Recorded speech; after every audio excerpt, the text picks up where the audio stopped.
దేవుడు తన ప్రజల కొరకు చేసినటువంటి ఉన్నతమైనటువంటి అద్భుత క్రియలను మన ముందు ఉంచాడు. దేవుడు ఏమంటున్నాడు ఇక్కడ అంటే, ఐగుప్తు దేశం నుంచి మిమ్మల్ని రప్పించినాను, నేనైతే ఏ గుడారం మీ దగ్గర కోరలేదు, దేవదారు యొక్క చెక్క ద్వారా దేవదారుమయమైనటువంటి మందిరాన్ని కట్టాలని నేను ఇష్టపడలేదు. నా కొరకు నేను ఎక్కడ నివాసం చేశానో, ఎక్కడ సాధారణంగా డేరాలలో నివాసం చేశాను. డేరాలలో నేను నివాసం చేశాను, నేనైతే కోరలేదు. దేవాది దేవుడు ఎక్కడ నివాసం చేయాలని ఇష్టపడ్డాడు? డేరాలు. సో మనం ఎక్కడ నివాసం చేయాలని ఇష్టపడతాం? లగ్జరీగా ఏసీలో ఉండాలి అని ఇష్టపడతాం. మనకున్న రోగం ఇది మనకు గొప్ప అనుకుంటాం. కాదు, ఇది భయంకరమైన వ్యాధి. దేవుడు సైతము ఆయన నివాసము డేరాలలో ఉంటూ ఉంటే, ఆఫ్టర్ ఆల్ 4 రోజుల ముచ్చట జీవితం మనది. శరీరము మట్టితో చేయబడిన మనము ఎక్కడ ఉండాలని కోరుకుంటాం? ఏసీలో ఉండాలని కోరుకుంటాం. ఆనందంగా ఉండాలని కోరుకుంటాం. మనకు లగ్జరీ లైఫ్ కావాలి. కానీ దేవుడు డేరాలో నివాసం చేస్తున్నాడు, ప్రజలను రక్షిస్తూ ఉన్నాడు. ఏసీలో ఉండేవాడు ప్రజలను రక్షించడానికి ఇష్టపడాడు. కారణం, మనకి కష్టం తెలియదు, అసలు మనకి బాధ తెలియదు అసలు. కానీ దేవాది దేవుడు మన కష్టాన్నంతటినీ భరించడానికి ఇష్టపడినటువంటి వాడై డేరాలో నివాసం చేశాడు, అడవుల్లో నివాసం చేశాడు, చెట్ల మధ్య నివాసం చేశాడు. మన కొరకు తన ప్రాణాన్ని ఇవ్వడానికి ఇష్టపడ్డాడు, తన ప్రియ కుమారుని అర్పించడానికి ఇష్టపడ్డాడు. కాబట్టి నీవేమో కట్టాలని ఇష్టపడుతున్నావు, కానీ కట్టనయ్యున్న నీ ఉద్దేశము మంచిదే. అయితే నువ్వేం చేశావు? నీవు రక్తాపరాధివి, రక్తాన్ని మొలకపోసావు, ఎంతో మందిని చంపావు, ఎంతో మంది రాజులను చంపావు, రాజ్యాలను ఓడించావు. కాబట్టి రక్తాపరాధం చేసినటువంటి నీ చేతులతో నా మందిరమును కట్టకూడదు. ఎంత చక్కటి మాట! దీన్ని మన వాళ్ళు అర్థం చేసుకోవాలి. సరిగా ఏం చేస్తున్నావు? ఒకసారి ఆలోచించు. నీ జీవితంలో ఎలా ఉంది నీ పరిస్థితి? ఎంత భయంకరమైనటువంటి నీచమైనటువంటి నీ యొక్క క్రియలు ఎలా ఉన్నాయి? నువ్వు ఎలా మందిరం కట్టగలవు? ఎలా కట్టగలవు? కట్టే హక్కు నీకు లేదు అంటున్నాడు దేవుడు. మరి ఎవరికి ఇచ్చాడు? నీ కుమారుడికి ఇచ్చాను, నీకు సంతానం కలుగజేస్తాను, నీ కుమారుడు దాన్ని కడతాడు, నీ కుమారుడిని నేను ఆ సింహాసనం పైన కూర్చుండబెడతాను. ఆ సింహాసనము నిరంతరము ఉంటుంది. కాబట్టి చాలా స్పష్టంగా మాట్లాడుతున్నటువంటి మాట ఏంటంటే, చాలా చక్కగా మాట్లాడుతున్నాడు. నీ శత్రువుల మీద నీకు జయమిచ్చి నీకు నెమ్మది కలిగించేసి ఉన్నాను, మరియు యెహోవానకు నేను నీకు తెలియచేయనదేమనగా, నేను నీకు సంతానము కలుగచేయుదును. నీకు సంతానం ఇస్తాను, నీకు ఆత్మలను ఇస్తాను. నీవు మందిరం కడతావు, కానీ నువ్వు కాదు, నీ సంతానములో. నీ కోరిక మంచిదే. నీకు ఎక్కడ వెళ్ళినా నీకు జయమిచ్చాను. నీవు అడుగుపెట్టు ప్రతి స్థలాన్ని నీకు ఇచ్చాను. కృతజ్ఞుడవై ఆలయాన్ని కట్టాలనుకున్నందుకు చాలా సంతోషం. I'm very happy.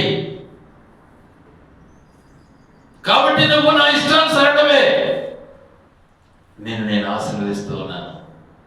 నీకు సంతానం ఇస్తున్నాను, నీ సంతానము నా మందిరాన్ని కడుతుంది. కనుక దేవుని యొక్క ఉద్దేశము ఎంత ఉన్నతమైనటువంటిది అంటే చెప్పను శక్యం కానటువంటిది, మితిలేనటువంటిది, అమితమైనటువంటిది. అట్టి తన యొక్క ఉద్దేశాన్ని మన పట్ల నెరవేర్చడానికి దేవుడు ఇష్టపడినటువంటి వాడుగా ఏం చేస్తున్నాడు? మనకు జయమివ్వాలని ఇష్టపడ్డాడు, జయమిస్తున్నాడు. చూద్దాం ఒకసారి అలాంటి జయము ఎలా ఉంది. ప్రకటన గ్రంథం 5వ అధ్యాయం 5వ వచనం. ప్రకటన గ్రంథం 5వ అధ్యాయం 5వ వచనం చదువుకుందాం. ఆ పెద్దలలో ఒకడు ఏడ్వకము, ఇదిగో దావీదుకు చిగురైన యూదా గోత్రపు సింహము 7 ముద్రలను తీసి ఆ గ్రంథమును విప్పుటకై జయము పొందినని చెప్పాను. ఏం పొందాడు? జయం పొందాడు. ఏం చేశాడు? శత్రువును జయించాడు. ఏం చేశాడు? సాతాను ఓడించాడు. ఏం చేశాడు? ఆ కల్వరి సిలువలో సాతాను చెతికిదొరికాడు. పారిపోయింది సైతం. ఎంత గొప్ప విజయం ఇచ్చాడు దేవుడు మనకు. అట్టి విజయాన్ని మనం మర్చిపోతూ ఉన్నాం. అట్టి విజయాన్ని మనము జ్ఞాపకం చేసుకోవటంలే. గనుక అందుకే దావీదు మహారాజుతో అంటున్నటువంటి మాట ఏంటంటే, ఇప్పుడు చదివిన భాగంలో 7వ అధ్యాయం 1వ వచనంలో ఏమంటాడు? యెహోవా నలుదిక్కుల అతని శత్రువుల మీద అతనికి విజయం ఇచ్చి అతనికి నెమ్మది కలుగు చేసిన తర్వాత రాజు తన నగరి యందు కాపురముండి నాతాను ప్రవక్తను పిలువనంపి ఏం చేశాడు? జనులందరి పైన విజయం ఇచ్చాడు, శత్రువుల పైన విజయం ఇచ్చాడు. కానీ మనం మర్చిపోతాం, విజయాన్ని మనమే సాధించినామని గర్విస్తాం. మనకు గర్వం ఎక్కువ ఉంది. కానీ మన దేవుడు మనకు జ్ఞాపకం చేస్తున్నాడు, నువ్వు కాదు నాయనా జయించింది నేను అని. నేను అనే స్వభావం ఆయనకొక్కరికి ఉండేది, మనకు లేదు. మన ఊరికే నామ మాత్రమే నేను అనే స్వభావం నీలో నాలో ఉంటే మనం ఆయన బిడ్డలకు కాలేము. గనుక ఆయన మనకు చేసినటువంటి గొప్ప విషయము చాలా స్పష్టంగా మాట్లాడుతున్నటువంటి మాట ఏంటంటే, శత్రువులందరినీ కూడా జయించినటువంటి వాడుగా ఉన్నాడు, సైతాన్ని ఓడించాడు. కాబట్టి నీకు మార్గాన్ని సరళం చేశాడు, నీ సంతానానికి మార్గాన్ని సరళం చేశాడు. కాబట్టి దేవుని యొక్క ఉన్నతమైనటువంటి తన ఆశయం మన పట్ల నెరవేర్చి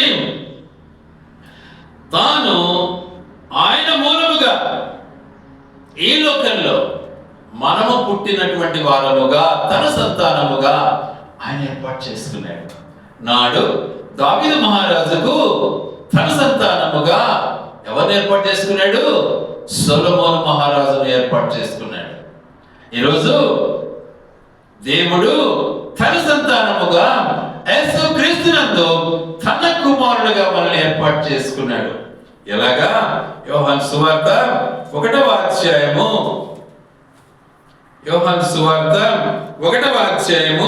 12వ వచనం. తన్ను ఎందరు అంగీకరించిరో వారికందరికీ, అనగా తన నామమందు విశ్వాసం ఉంచిన వారికి దేవుని పిల్లలగుటకు ఆయన అధికారము అనుగ్రహించారు. యేసుక్రీస్తునందు అధికారం ఇచ్చాడు. ఆ రోజుల్లో దావీదు మహారాజునందు దేవుడు తన కుమారుడైనటువంటి సొలొమోను రాజుకు అధికారం ఇచ్చాడు. నిజంగా దావీదు కుమారుడైతే ఏం కోరాడు? ఆస్తిని కోరలే. దావీదు ఆస్తిని కోరలే, అంతస్తును కోరలే. దావీదు సొలొమోను అంతస్తును కోరలే. మనమే కోరుతాం, మాకు అయ్యే కావాలంట. మనకు కావాల్సింది అదే, మన బ్రతుకు అదే. గొప్పగా ఉండాలా, డిసెంట్గా ఉండాలా, హై లెవెల్లో ఉండాలా, ఎక్స్ట్రాడినరీగా ఉండాలా? క్రైస్తవుడే ఎక్స్ట్రాడినరీ లైఫ్. దేవుడు ఉన్నత స్థానాన్ని మనకి ఇచ్చాడు. అందుకే ఒక మహానుభావుడు అన్నాడు అన్నమాట, ఈ యొక్క సొసైటీలో క్రైస్తవుడు చాలా చాలా తక్కువగా ఎంచబడుతున్నాడు. కానీ వారి యొక్క ఉన్నతమైనటువంటి ఆశయాలు ఎలా ఉంటాయంటే అద్భుతం, ఎక్స్ట్రాడినరీగా ఉంటాయి. ఏంటి? చస్తామే అని మనం భయభీతికి బానిసలమై ఉంటాం. కానీ నిజమైన క్రైస్తవుడు చస్తే నా దేవుడితో నేను ఉంటానని సంతోషిస్తాడు. ఇది విషయం. మనకది లేదు. మనం రెండు కావాలంటాం. మనకుండే గొప్ప పెద్ద రోగం అది. కాబట్టి దేవుడు తన సంకల్పం మేరకు నీకు సంతానం ఇస్తున్నాను. తన్ను ఎందరు అంగీకరించరో వాళ్ళందరూ కూడా నీకు పిల్లలు అవుతారు. వారు ఏమవుతారు? ఆ మందిరం కడతారు, ఆ రాజ్యం వెళ్తారు, ఆ రాజ్యంలో ప్రవేశిస్తారు. కానీ మొదట ఉండినటువంటి ఇశ్రాయేలీయులంతా కూడా ఏమైపోయినారు? అడవిలోనే రాలిపోయారు. 20 ఏళ్లకు క్రింద ఉన్నటువంటి జనం మాత్రమే మిగిలింది. అందుకే వాళ్ళకు మళ్ళీ ఏం చేశాడు దేవుడు? బాప్తిస్మం ఇచ్చాడు. ఎక్కడిచ్చాడు?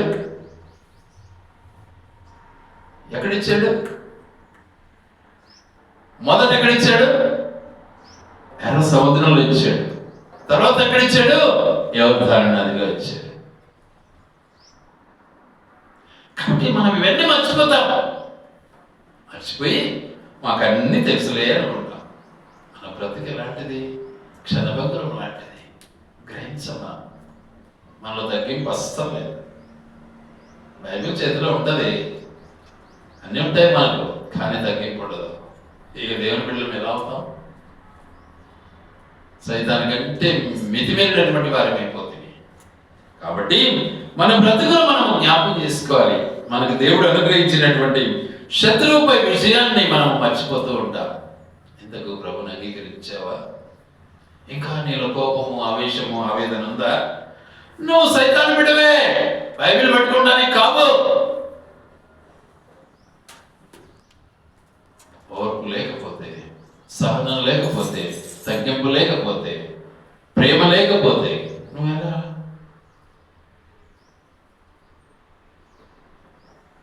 గనుక ప్రేమ అన్ని విషయాలను ఏం చేస్తుంది? కప్పిపెడుతుంది. ప్రేమ ఏం చేస్తుంది? తగ్గింపు కలిగి ఉంటుంది. ప్రేమ ఏం చేస్తుంది? ఇతరుని ఆదరిస్తుంది. ప్రేమ ఏం చేస్తుంది? ఇతరుని విషయంలో గౌరవిస్తుంది. మనకు అది లేదే. గర్విస్తామే ఎలా మనం ప్రేమ దేవుని బిడ్డలో? గనుక మనకు నేర్పినటువంటి మన దేవుడు ప్రేమామయుడు. దేవుని యొక్క సంకల్పం, నీకు విజయం ఇచ్చాను. ఇంకేమిచ్చాను? నీకు నెమ్మది ఇచ్చాను. నీకు నెమ్మది ఇచ్చాను. భూమి అందంతగా నెమ్మది నీకు ఇస్తున్నాను. చాలా చక్కగా మాట్లాడాడు దేవుడు. ఆ రోజుల్లో ప్రజలు పరిస్థితి ఎలా అయిపోయింది అంటే, అవాంఛనీయమైనటువంటి క్రియలకు బానిసలు అయిపోయి అసలు దేవుని పూర్తిగా మర్చిపోయారు ప్రజలు. అలాంటప్పుడు దేవుడు మాట్లాడిన మాట ఏమంటాడు? ఆదికాండము 5వ అధ్యాయం 29వ వచనం, భూమిని యెహోవా శపించినందువలన కలిగిన మన చేతుల కష్టము విషయములోను మన పని విషయములోను ఇతడు మనకు నెమ్మది కలుగచేయననుకొని అతనికి నోవాహు అని పేరు పెట్టాను. ఒక్క మనిషి మాత్రం దొరికాడు, కాస్త భయమున్న వ్యక్తి, తన కుటుంబాన్ని ఏలుచున్నటువంటి వ్యక్తి. ఏలికని ఈరోజు జ్ఞాపకం అస్సలు చేసుకోరు. అందరం ఏలికలమే అనుకుంటుంటారు. కుటుంబానికి ఒకటే ఏలిక, ఇద్దరు కాదు. అది మర్చిపోయి దేవుని మర్చిపోయినప్పుడు అదే జ్ఞాపకం ఉంటుంది మనకు. కాబట్టి గ్రహించాడు.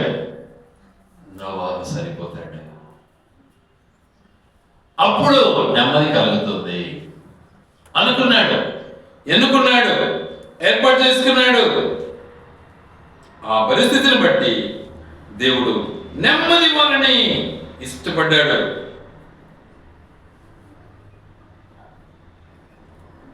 అందుకని యెహోషువ గ్రంథంలో చాలా చక్కగా అంటున్నాడు వాక్యం. ఏమంటున్నాడు? 22వ అధ్యాయం 4వ వచనములో, ఇప్పుడు మీ దేవుడైన యెహోవా మీ సహోదరులతో చెప్పినట్లు వారికి నెమ్మది కలుగ చేసి ఉన్నాడు. ఏమిచ్చాడు? నెమ్మది ఇచ్చాడు. మనం కొంచెం నెమ్మదిగా ఉంటే చాలు, ఏమైపోతుంది? గర్వం పెరుగుతుంది. మనకు అన్ని వసతులు సరిపోయినాయంటే గర్వం పెరుగుతుంది. కానీ దేవుని బిడ్డలు ఎన్ని కొరతలున్నా నెమ్మది కలిగి ఉంటారు. తేడా అదే దీనికి దానికి. గనుక దేవుడు నెమ్మది వాళ్ళని ఇష్టపడుతున్నాడు. అట్టి నెమ్మదిని మనం కలిగి ఉండటంలో మన నుండి ఆ నెమ్మదిని ఎవడు కూడా తీసివేసేదానికి వీలు పడదు. కాబట్టి నీ శత్రువులను అణచి నీకు విజయం ఇస్తున్నాను. ఎవరెవరు ఉన్నారు నీకు శత్రువులు? ఎంతమంది ఉన్నారు నీకు శత్రువులు? చూద్దాం ఒకసారి ఆ మాటను కూడా. రండి. శరీర కార్యాలు ఏమంటాడు? స్పష్టమై ఉన్నవి. అవేవనగా గలతీ పత్రిక 5వ అధ్యాయము 19వ వచనం.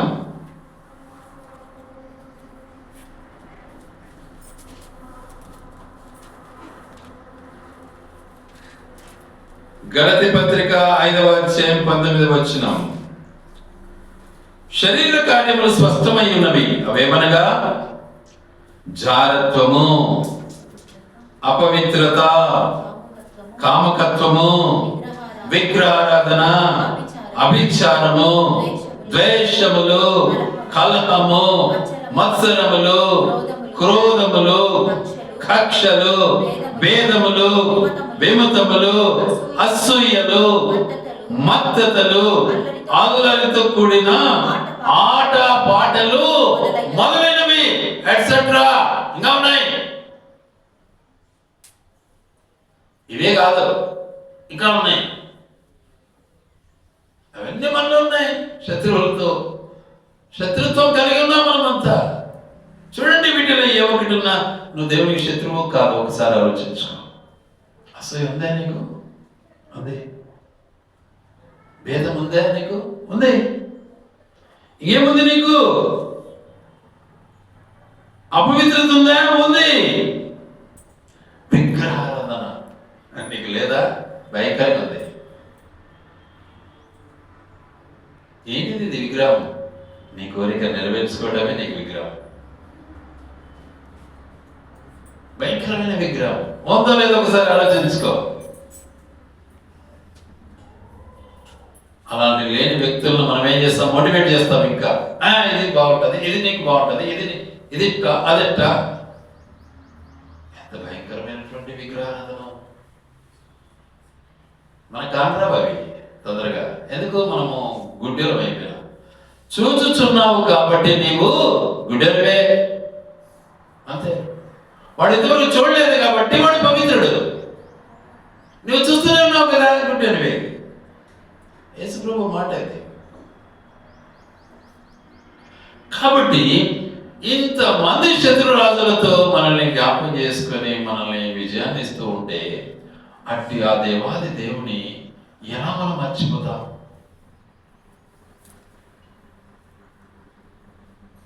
లోపల ఒకటి, బయట ఒకటి. చూపు ఒక పక్క, చెవులు ఒక పక్క ఉంటాయి మనకు.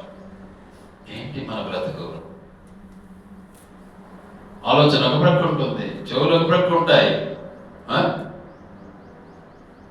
చూపులు మరొక ప్రక్క ఉంటాయి.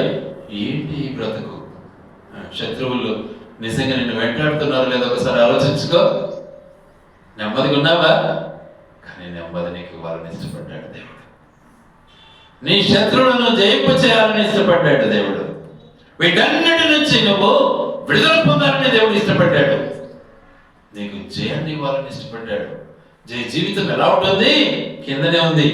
ప్రేమ, సంతోషము, సమాధానము, దీర్ఘశాంతము, దయాళుత్వము, మంచితనము, విశ్వాసము, సాత్వికము ఉందే. చూసుకోవాలి. అవి పొందామా? అవి పొందకుండా నేను దేవుని బిడ్డను, నేను నీళ్ళలో మనకి తేలేను అంటే ఏం ప్రయోజనం? ఇతరుని తప్పులు పడితే ఏం ప్రయోజనం? నిన్ను కడుక్కోకుండా నీ కంట్లో దూరం పెట్టుకొని అవతల కంట్లో ఉన్న నరసును వెతకడం నీకేంత సమంజసం? కానీ మన దేవుడు మనకు నెమ్మది వాళ్ళని ఇష్టపడ్డాడు. నెమ్మది వాళ్ళని ఇష్టపడ్డాడు. అట్టి నెమ్మదిని దేవుడు నీకు నాకు ఇవ్వటంలో మనం నిజంగా నెమ్మదస్తులుగా జీవించాలి. నెమ్మది కలిగినటువంటి రాజ్యంలో మనం అందరం కూడా ప్రవేశించాలి అన్నటువంటి ఆధిక్యతను దేవుడు మనకు ఇస్తూ ఉన్నాడు. అప్పుడు అతని ప్రాణము నెమ్మదిగా ఉండును, అతని సంతానము భూమిని స్వతంత్రించుకొనును. కీర్తనకారుడు అంటాడన్నమాట చాలా స్పష్టంగా. చూడండి 25వ కీర్తన 13వ వచనం. 25వ కీర్తన 13వ వచనం. అతని ప్రాణము నెమ్మదిగా ఉండను. ఎవరి ప్రాణము? కుమారుని ప్రాణము. నిజంగా మనం కుమారులమా? నెమ్మదిగా ఉంటాం. కుమారులం కాలేదా? దౌర్భాగ్య పరిస్థితులు ఉంటాం, వాగ్వాదాలు కలిగి ఉంటాం, విమర్శలు కలిగి ఉంటాం. మనం నిజంగా ఎన్ని రకరకాల ఆలోచనలు కలిగి ఉంటాం. మనం బ్రతుకంతా చీకటి మయమేమే. డబ్బు కాదు నెమ్మదిచ్చేది, ఆస్తి అంతస్తు కాదు నెమ్మదిచ్చేది. మహానుభావులు, మన పితరులు ఏ గొప్ప గొప్ప ఏసీలలో లేరండి, నెమ్మదిగా ఉన్నారు. దేవుని యొక్క హస్తము క్రింద అణించబడినటువంటి వారుగా జీవించారు. మనము పైన పోవాలంటాం. ఎట్లొస్తుంది నెమ్మది నీకు? కానీ అదే దేవుడు మనకు నెమ్మది ఇవ్వాలని తానే దిగి వచ్చాడు. వచ్చి ఏం చేశాడు? నెమ్మది ఇవ్వాలని ఇష్టపడి తన ప్రాణాన్ని ఇచ్చేశాడు. అయినా మనం లెక్క పెట్టుకో, అస్సలు జ్ఞాపకం ఉండదు మనకు. ఈ రోజు కొద్దిసేపు వదిలితే అస్సలు జ్ఞాపకం ఉండదు మనకు ప్రభువుకి వచ్చి. ఎంత దౌర్భాగ్య పరిస్థితి మనది. ఎవరు లెక్క చేయమిగా. చూడండి, ఒకసారి ఆలోచించండి, మన బ్రతికి ఇలా ఉందో లేదో. వాక్యం సెలవిస్తున్న మాట ఇది. నీకు నెమ్మది వారిని దేవాది దేవుడు ఇష్టపడి తను నిజంగా ఈ లోకానికి దిగి వచ్చినటువంటి తన యొక్క ఉద్దేశాన్ని మన పట్ల బయలుపరిచాడు. మన పట్ల నెమ్మది వారిని ఇష్టపడ్డాడు. సమాధానం కలిగి ఉండాలని మన కొరకు ప్రాణం ఇచ్చాడు. సైతాను చెదగదొక్కాడు, అయినా మనం సైతానికి ఓటేస్తాం. సైతానే మన నాయకుడు. బైబిల్ ఉంటుంది, రోజు కుటుంబ ప్రార్థన కూడా ఉంటుంది, పొద్దున సాయంత్రం కూడా. కానీ మనం ఎవరు కొట్టేస్తాం? సైతాన్ని కొట్టేస్తాం, దేవుడు కొట్టేయం. చూసుకోండి, ఒకసారి పరీక్షించుకోండి, హృదయ పరిశోధన చేసుకోవాలి. మన దేవుడు మనకి ఏం చేశాడు? ఎంత చేసినా మన దేవుడు మన కొరకు ప్రాణం ఇచ్చాడు. కొంచెమన్నా దయాధర్మం రాదా మనకు? కొంచెమైనా నా దేవుడు నాకు ఇంత చేశాడే అనేటువంటి కృతజ్ఞత ఉండదా మనకు? ఆలోచించుకోండి ఒకసారి. వేషధారణ ఎందుకు? వేషాలను దేవుడు ఇష్టపడాడు. వేషధారణ ఎక్కువ మనకు. కాబట్టి దేవునికి కావాల్సింది వేషధారణ కాదు, హృదయం. ఆయన హృదయ రహస్యాలు ఎరిగినటువంటి వాడు. కానీ ఈ హృదయం ఎలా ఉంటుంది? ఏమంటాడు ఇర్మియా భక్తుడు? ఈ హృదయం ఎలా ఉంటుంది అంటాడు? అన్నిటికంటే మోసకరమైనటువంటిది హృదయం. బహు ఘోరమైన వ్యాధి కలిగినటువంటిది హృదయం. దీనిని గ్రహింపగలిగిన వాడు ఎవడు? మనల్ని మనమే రికగ్నైజ్ చేయలేమో, చేతకాల అవతలను చూపిస్తాం ఏలు పెట్టి. పెద్ద బాధలేస్తుంది నాకైతే. ఏంటి బ్రతుకు, ఎంత నీచమైన బ్రతికిది అని. మనల్ని మనం శుభ్రం చేసుకోలేక అవతలను చూపించుకుంటూ ఉంటే నీ బ్రతికేంటి అసలు? ఇదేనా బైబిల్ మనకు నేర్పించేది? మన దేవుడు ఇదేనా మనకు నేర్పించింది? కాబట్టి మనం నేర్చుకుందాం. మన ప్రభు మన కొరకు ప్రాణం ఇచ్చాడు ఈ లోకానికి వచ్చి. మన ప్రభు మన కొరకు ప్రాణం ఇచ్చాడు ఈ లోకానికి వచ్చి. మన ప్రభు మన కొరకు రక్తం కార్చాడు ఈ లోకానికి వచ్చి. ఇంకా నన్ను బాగుపడరా నాయన అంటున్నాడు. ఇంకనైనా మేలుకోరా నాయన అంటున్నాడు. కనీసం ఆయన బాధను వినలేము మనం. మరి ఎలాంటి కఠినలో మనం ఒకసారి ఆలోచించుకో. ఎంత బండ రాతి లాంటి గుండె మంది, మనం మారలేకపోతున్నామే.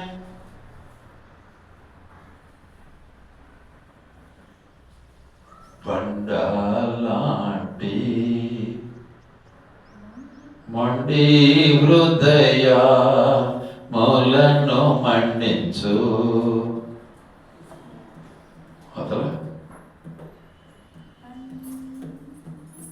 కాబట్టి మనం మారాలి, మార్పు చెందాలి.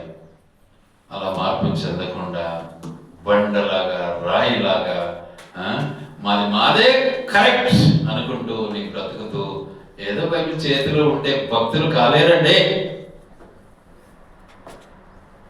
దేవుని బిడ్డలు కాలేరు. సైతానికి ఇంకా బలం చేకూరుతుంది. ఆ విధేయత రావాలి మనలో.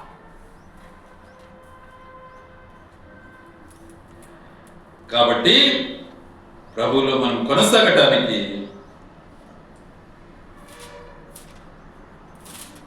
దేవుడు తన సింహాసనాన్ని దావీదునందు పర్మనెంట్, నిత్యము ఆ సింహాసనంలో ఉండాలని ఇష్టపడ్డాడు దేవుడు. అట్టి సింహాసనంపై ఆసీనులు కావాలని ఇష్టపడ్డాడు దేవుడు. శిష్యులతో యేసు ప్రభు అదే అంటాడు, నేను కూర్చున్న సింహాసనం మీద నేను మిమ్మల్ని కూర్చున్నబెట్టేదను. ప్రకటనలో ఉంది కదా మాట, నా సింహాసనం మీద మిమ్మల్ని కూర్చున్నబెట్టేదను. సంగమునకు చెవులు గలవాడు వినుగాక. సంఘంలోకి చెప్పుచున్నటువంటి మాట చెవులు గలవాడు వినుగాక. అంటే మనం చెవిటోళ్ళమా? నువ్వు చెవిటోనివేమో అంటాం మనమైతే. ఒప్పుకోలేము, మన చేత కాదు కదా. తగ్గింపు లేదు మనకు. ఎంత ప్రశ్నార్థక జీవితం మనకు, సమాధానం లేని బ్రతుకు మనది. ఎప్పుడు ప్రశ్నలే మనకు. దానివల్ల ఏం లాభం?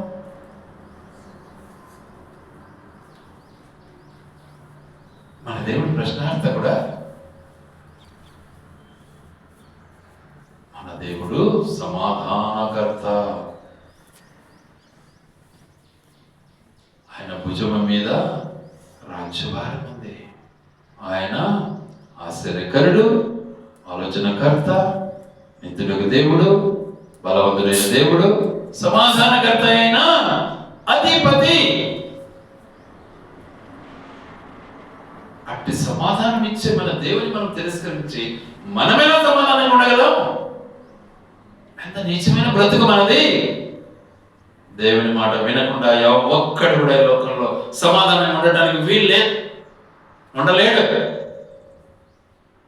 గర్విస్తారు మానవుడు డబ్బుతో, ఆస్తితో. ఎంతవరకు నీ డబ్బు, నీ ఆస్తి? కాబట్టి సమాధానాన్ని దేవుడు మనకి ఇవ్వాలని ఇష్టపడ్డాడు. ఆయన సమాధానానికి కర్త కాబట్టి సమాధానం ఇస్తున్నాడు మన దేవుడు. జ్ఞాపకం చేసుకోవాలి, మర్చిపోకూడదు. అట్టి దేవాది దేవుడు మన పట్ల శత్రువును ఓడించి శత్రువులందరినీ అణచివేసి మనకు ఏమిస్తున్నాడు? విజయం ఇస్తున్నాడు. తదుపరి ఏమిస్తున్నాడు? సమాధానం ఇస్తూ ఉన్నాడు, నెమ్మదిస్తూ ఉన్నాడు. నెమ్మదిని మనకు ఇవ్వాలని ఇష్టపడ్డాడు. అందుకే ఇక్కడ అంటాడు ఒక మాట, చూద్దాం.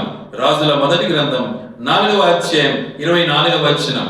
రాజుల మొదటి గ్రంథం 4వ అధ్యాయం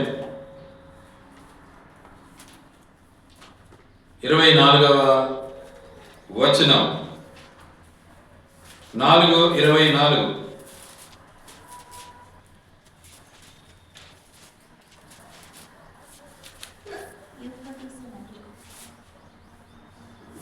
సొలొమో 24 యూఫ్రటీసు నది యువతల తిప్సహు మొదలుకొని గాజా వరకును నది యువతలనున్న రాజులందరి మీదను అతనికి అధికారం ఉండెను.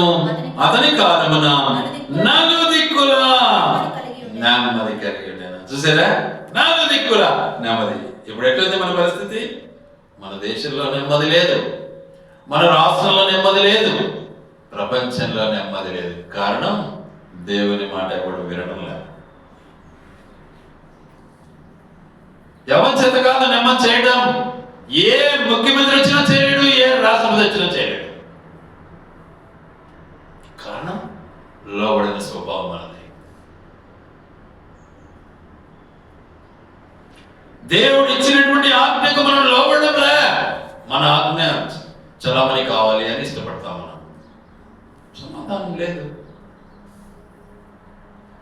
దేవునికి లోబడితే ఇది దేవుడు మనకి ఇచ్చినటువంటి ప్రామాణిక గ్రంథం.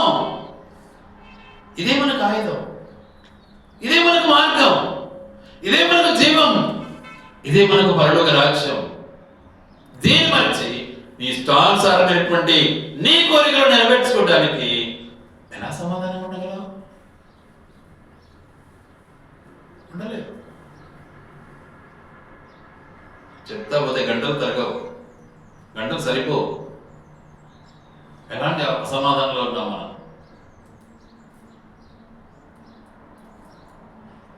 కనీసం దేవుని వాక్యానికి లోబడదా? కాబట్టి దావీదు నువ్వు ఆగిక,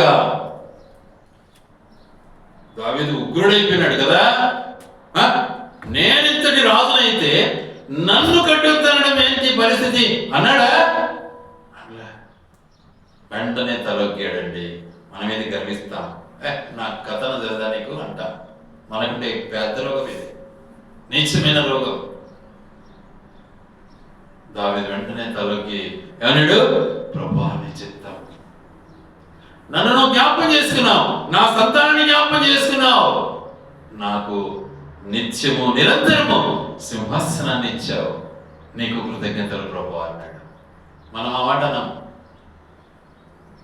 అతల్లేలాగా గర్విస్తాం.